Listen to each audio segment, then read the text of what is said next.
G'day.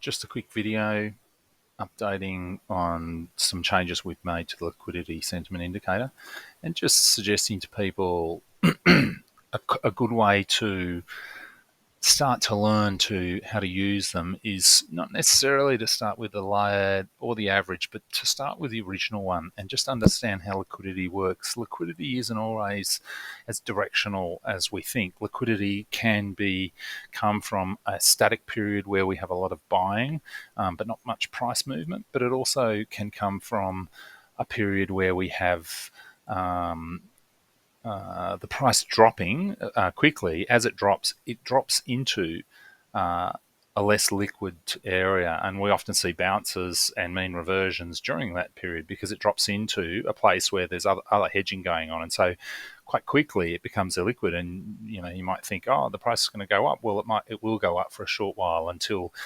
the longer moving averages of liquidity that have been or stronger liquidity come through and start heading it south again. So I always think that the first liquidity statement, the first liquidity indicator that we made is a really good way to see it. And so I was just looking at it, just so you can see relatively why we're getting a bit of a pullback, and we might get a serious pullback on this occasion. I've heard people discuss, yes, we are, and no, we're not, and other times that we have had things happen. One interesting one is when Trump came in, we had this very high period here in 2016-17, where in his first administration came in, where we did come into a liquid market from that event, from his election, with high volatility, where we thought that we were going to get a major pullback. This time might be different. This is what it did. That's what it did in 2015-16. We saw this very flat period, and then we had the market really race away over the next few years, apart from we had that Christmas pullback that started in October. When we saw rates rising, we had a pullback there, but we could see it happened very quickly. And then I think that the preceding year we had Volmageddon. I think in what was it, the start of that year we had, maybe it was 2018 February that we had Volmageddon. Yeah, about here again we could see that coming quite a way away. We see it move from very illiquid as it's rising, and it moved into a highly liquid place before we saw the pullback. Anyway, that's just getting you to look at it from a distance, and we can see what we had last year when the rates was sort of confirmed here in October, November. The market sort of jumbled around for a while in late 2021. We saw we were in a very, very illiquid market at the time. And then very quickly it came from being very illiquid to being very liquid. And then we got this long period where it is dropping back into tighter liquidity, because that's how liquidity works. It's loose up here, and then it drops in, and it does tighten up, and then we started to see it rise. It bottomed out. I think the gamma actually bottomed out here in about June was the bottom of the market. People were already positioning into the market long, and then it slowly took off, and it really hammered as we came out of that December hedging period into January, when the Christmas hedging came in, and it ripped up till March while there were some more discussions there, and then threw itself down in the ditch. Anyway, I was just looking at those different periods and checking how they appeared on this liquidity sentiment indicator. And the one thing that I started to notice was up close, and look, it's really obvious if you're trading day stocks, but if you're trading in the indexes that open and close at different times, it's just not so obvious. And so I was looking at this period here when we've come into this very, very, very quickly, liquidity has risen in this period here, and we should have seen it coming into December. Here it was. We saw it in the VIX, in the options, but here we see it in the liquidity, and it's continued to rise, and that's why we're continuing to see this movement. And here again, it's dropped down.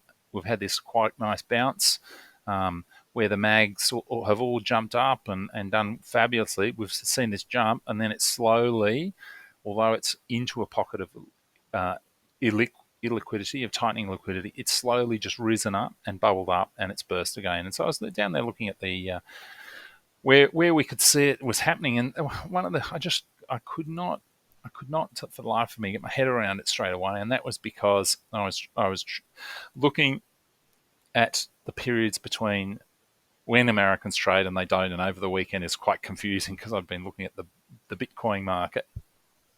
And we can just see here that when we are in these periods, these daytime periods, we tend to have in they're lit here, and the greyed out area is the nighttime. They tend to have more liquidity just happening during the day. They tend to be greener and tighter. I hope you can see that correlation there. Anyway, I just wanted to show you in the Bitcoin market, where it's so much more obvious because what happens over the weekend. You can just see here during the market that these periods. Maybe I'll chuck in an extra indicator to make it a little bit easier.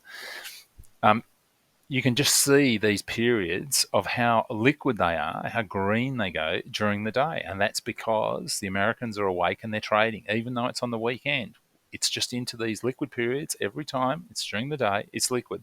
So just to get your head around that, just remember, and look, it's one good thing maybe to have this on with a time layout on there, and it comes up as a nice orange color, and it's telling you that it's nighttime, and then it'll dip down and it'll be more in blue and green there. And I was just looking at where did we actually see the weekend go. We did see it in the outlying stocks and in the mag, and we saw it in the VIX too. I thought it was a bit of an event coming into FOMEC until I looked at the single stocks, and then it became obvious to us that the option traders on Friday had not only hedged, they'd gone short. Quite a bit of gamma had been laid off at the OPEX the Friday before, and that just made this event easier to run into.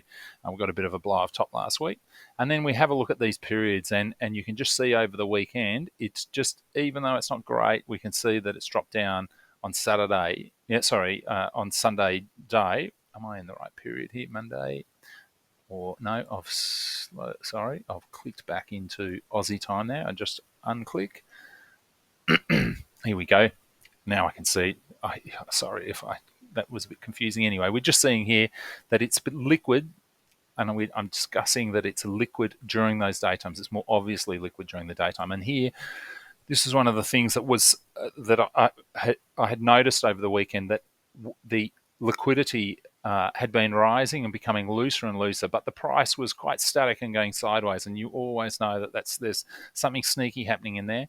And then when we opened into the American Sunday, we've seen liquidity tighten up, and I thought, we'll get some price discovery there. But I had just forgotten that Americans were awake and they were trading Bitcoin, and it wasn't really until you saw this level up, and if you went down into a lower time period, it wasn't until about 1 o'clock, when Americans have had enough of being around in the morning, and Canadians being around in the morning, and Europeans in the evening looking at Bitcoin, and they've started to leave the market, that it's vanished. And so when we woke up into that market, when we woke up into the futures in the evening in the United States and Australia, that this had already happened. So we'd gone from this leaving on quite tightening Friday, because it was a Friday, so it was during the day, so it looked much tighter than, as you can see here at night. You see these periods are quite liquid in the evening, much more liquid than they are at night. It's just the thing that happens. That's the way it is because of the number of people who are in the American market. So we've opened, and that liquidity event's already happened. The market makers and the dealers are laying it off in the Bitcoin over the weekend. And look, that is, institutions own most of the coins in the world. It is where they like to go and lay it off, whatever we want to believe. And that's why they've sold us such a good story about it. Here we can see that it's become quite illiquid. And then during this period here, we've had a little bit of a bounce. It's tightened up, but we can see there with this little switch happening here. And, I don't know many of you, if you've ever traded in the shorter time zones, the guy named them some sort of hook. I can't quite remember what he called them, these little hooks. And once they had broken through the center of the volume node on any given time period, it was the time to short them again. So this one would have been shorted there. And since then, I think that the market, if you missed that ledge there, the market has gone down another 2% since then. Anyway, I hope that helps your understanding with those little lit times and dark times. It works both with your setup in a dark theme or in a light theme. It grays out, and you can see whether you're in the night time or here in the dark period here during the daytime in the United States. And remember, on the weekend, you're going to have a lot more liquidity on the days than in the night. Thank you very much. I hope you enjoy that little added feature, and I hope that you enjoy thinking about trading this sentiment indicator as best you can. Take the moving averages out and just follow the indicator itself. It gives you a much better eye of what's happening. We're just about to start work on a new indicator, which is going to be an irregular liquidity, and so it will show us where we have no price discovery, but we've got a action happening in liquidity, in which direction, whether it's bearish or bullish. Just help us staying in trades, or helping it know us that we've got a trade coming out. And it will be added into the suite for the price that we offer. And as we add more and more, if you bought our original suite, we'll keep adding to them. Anyway, I hope that you're enjoying them. Thank you very much.